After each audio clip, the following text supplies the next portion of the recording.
You've just graduated high school and you're off to college for a life of booze, partying, maybe some frat parties, and a little bit of studying. But you got one problem. You need to actually get there. I'm gonna run down my list of the best cars for college students, and I'm gonna focus on practicality, reliability, and mainly just operating cost and the overall cost of owning a car. My name is Eric, and let's get right into it. Number 6 is the Nissan Versa. Currently, the Nissan Versa is the cheapest car you can buy in the USA. It's coming in at $12,460. Now, while you might be tempted by the low price of this car, I gotta mention that it definitely comes with some downsides. Number one, the interior is pretty cheap and plasticky. It really doesn't have kind of a quality feel at all. In fact, it's kind of the opposite. The space isn't too bad in this car, but the ride is pretty wallowy. Now, it's only got 109 horsepower, which is not a whole lot, and it's got this really anemic CVT that's continuously variable transmission, and it just makes a lot of noise. It sort of goes, so if you're looking to win some drag races between you and a Prius,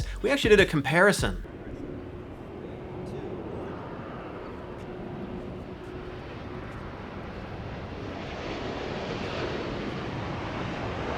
Now, I should let you know that while the Prius actually won, that's Ryan, the 2019 Versa is the last year for the current Versa. They're coming out with a whole new one in 2020. I'm sure it's gonna be a lot nicer, but that means there's really good deals that you're gonna be able to get on this car, probably in the fall or even starting now, at your local dealer. So definitely take that into consideration. That base price might go down even a little bit more, especially towards the end of the year as the dealers get desperate and they want to bring in the new cars. I bet you'll be able to find a really good deal on this car. Number 5, the Ford Fiesta. The Fiesta is the little subcompact that could. And for 2019, it is also the last year of the Fiesta. As you've probably heard, Ford is going to stop selling cars entirely in North America, except for the Mustang. So because this is the last year, there's actually going to be some really good deals on this car. You could get up to $3,000 off the base price of the car. The base Fiesta comes in at a little over $14,000, but because Ford is offering all kinds of incentives, they've got $2,500 off. And also, if you're a college student, you can get an additional $500 off. So that's $3,000 off, bringing the base price of the base car down to $12,200-ish. That's cheaper than the Nissan Versa. I was looking online and I'm seeing some dealers offering $4,000 discounts on these cars, so there's definitely some deals to be had. It gets 27 miles per gallon in the city, 35 freeway with a manual transmission, and I think the car actually looks pretty decent. Now that's on the outside. The inside is pretty much plastic fantastic, and that's a code word for not fantastic. The engine has 120 horsepower, and if you want the automatic, that is a $1,000 option, so that's bringing up the base price a little bit. So $1,000, actually it's $1,100. That might be the amount that you spend on fuel for an entire year, so just consider that if you're cool with driving a manual transmission, saving that money might be your gas money for the whole year. The base car does come with crank windows, so if you're looking to burn the extra couple of calories every day, you gotta crank it yourself. Now, JD Power ranks this car a little lower in reliability than the others on this list, so that's something to consider too. As for the safety of this car, in the small overlap test, that's where your car hits sort of the front of another one, but not head on, just at an offset angle. This car is rated as marginal, so it's not as good as some of the other cars in this video. So I think it's not the best car in the class, but it's certainly super price competitive for a new car. I think you can do a little bit better. Number 4, the Toyota Yaris. Ryan, that's an Audi, not a Yaris. It gets 32 miles per gallon city and 40 highway. And what you might not know is that the Yaris is actually a rebadged Mazda 2. Now, the Mazda 2 went out of production, at least in this country. You can't get them anymore, but you see them all over Europe.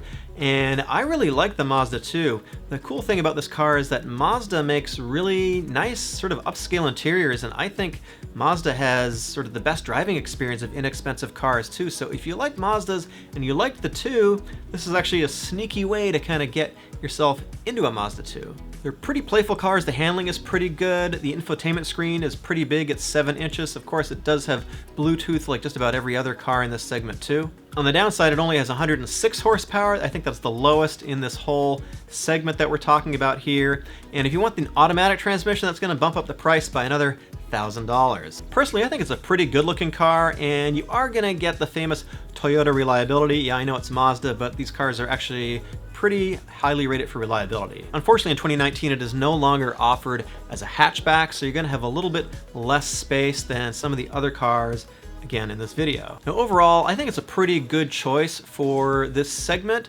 If you really want a Toyota, it's probably the only choice in here, but you are gonna pay a little bit more compared to the other cars because it's Toyota, you're paying a little bit for the brand name, and it's maybe perhaps a little bit more premium, at least with the interior, than the other cars in the segment.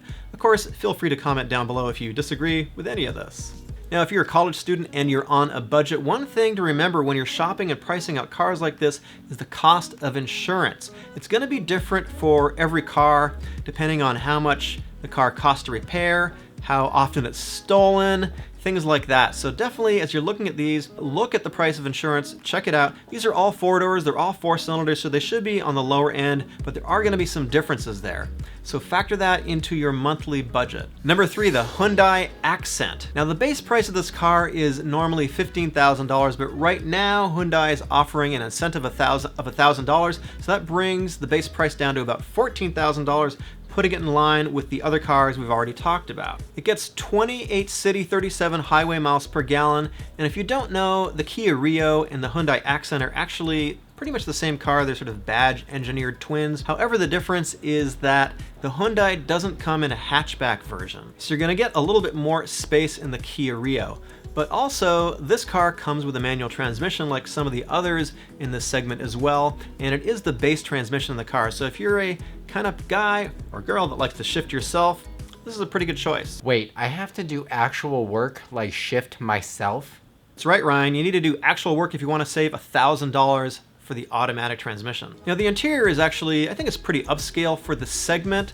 It's not gonna be a complete head turner. The exterior is also conservative, but it looks nice. It's a little bit more of an adult, I guess, kind of choice. So if you're studying accounting or something like that, this might be a better choice for you. It's definitely not a head turner though. Now, it's got a 5-inch display and of course Bluetooth like pretty much every car does nowadays too. If you prefer ride over handling, this is probably a better choice for you as the car definitely is biased towards a smoother ride over kind of sporty cornering. What Hyundai has going for it is the best warranty in class. It's got a 10-year, 100,000-mile powertrain warranty, and the basic warranty is 6 years and 60,000 miles. That's better than anything else in the class except for the Kia. It's got a pretty good safety rating. It's also rated to be pretty reliable too, so I think this is a pretty solid choice in the segment. It's just not the most exciting or spicy choice of all the cars here, but I don't think you can really go wrong with this car. Number 2, the Honda Fit. It gets 29 miles per gallon in the city, 36 highway, and it's got 130 horsepower. What I like about the Fit is it actually has the biggest interior in its class, and of course it comes with a hatchback. If you're putting people in the back seat, you've got a little bit more space for your knees to not get so jammed up in there. So if that's an important consideration for you, definitely look at this car over anything else that I've talked about so far. If you want to save a bit of money, you really do need to go with the base version because it comes standard with the manual transmission, and the manual transmission is actually more fun. I think the CVT kind of kills a little bit of the spirit of the car.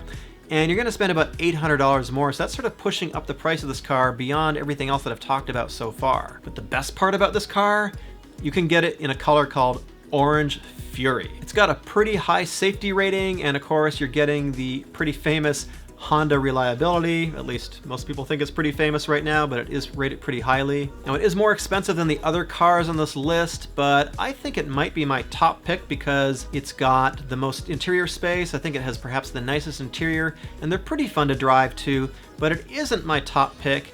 And I'll tell you why in just a second. My top pick is the Kia Rio. It comes in at $15,400. It gets 28 city and 37 miles per gallon highway, and it has 130 horsepower. Now, I did mention before it is sort of the badge twin with the Accent, the Hyundai Accent, but the difference is you can get this in a hatchback, so that's gonna be giving you a little bit more space. You see a ton of these on the road, and for pretty good reason. They're pretty reliable cars. They don't seem to break down that much, and when they do, they're fairly inexpensive to repair. And we're talking about new cars here, so this also has the 10-year, 100,000 mile warranty. Definitely best in class. That's for powertrain. 6 years, 60,000 miles for the basic warranty. So that's a huge advantage, I think, over pretty much everything else in the segment. And it comes with Bluetooth, and of course, because it's a Korean car, it only plays K-pop. So why did I pick the Rio over the Honda? Well, really it boils down to price and warranty. You're getting more warranty with the Kia, and the Honda is just a little bit more expensive, especially if you want the CVT transmission. Pretty comparable interior space, although the Honda is a little bit bigger. So just overall, in terms of saving money, I think you're just gonna do a little bit better with the Kia Rio, and that is my top pick. If you like this video and you want to see more from me, please subscribe. I've got a couple of videos right over here. You can click on those. And I want to give a big shout out to my Patreons who help support the channel. I'd love it if you want to become a Patreon too. They're listed right up here on screen. See you in the next video.